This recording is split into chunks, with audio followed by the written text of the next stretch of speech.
I am inventing a new language, one that will at last say what we have to say, for our words no longer correspond to the world.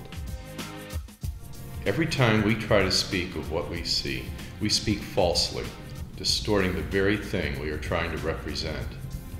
It's made a mess of everything. Each day I go out with my bag and I invent new words that will correspond with the things that I find. Consider a word that refers to a thing. Umbrella, for example. When I say the word umbrella, you see the object in your mind. You see a kind of stick with collapsible metal spokes on top that form an armature for a waterproof material which, when opened, will protect you from the rain.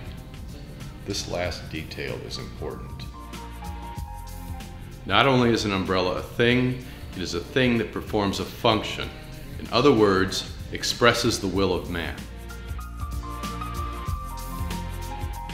When you stop to think of it, every object is similar to the umbrella in that it serves a function.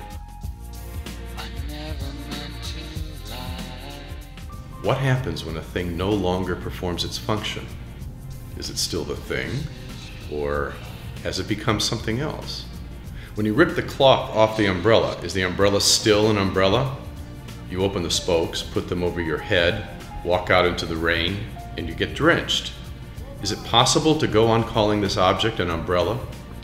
In general, people do. At the very limit, they will say the umbrella is broken.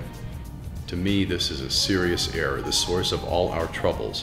Because it can no longer perform its function, the umbrella has ceased to be an umbrella.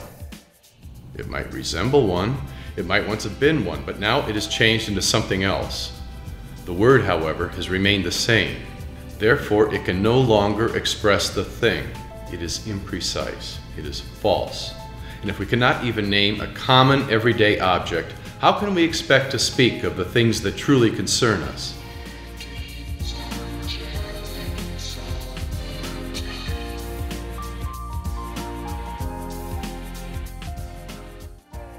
By striving to recreate the language that was spoken in Eden, a man could learn to speak this original language of innocence.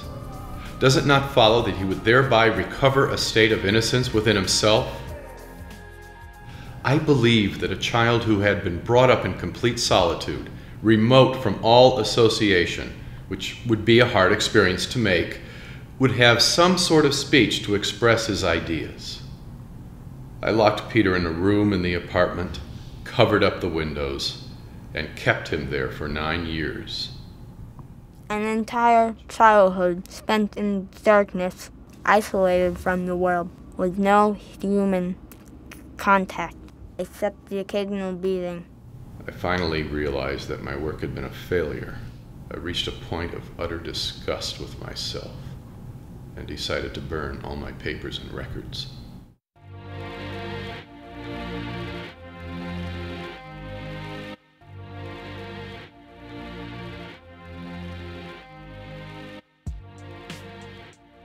And much of the apartment burned.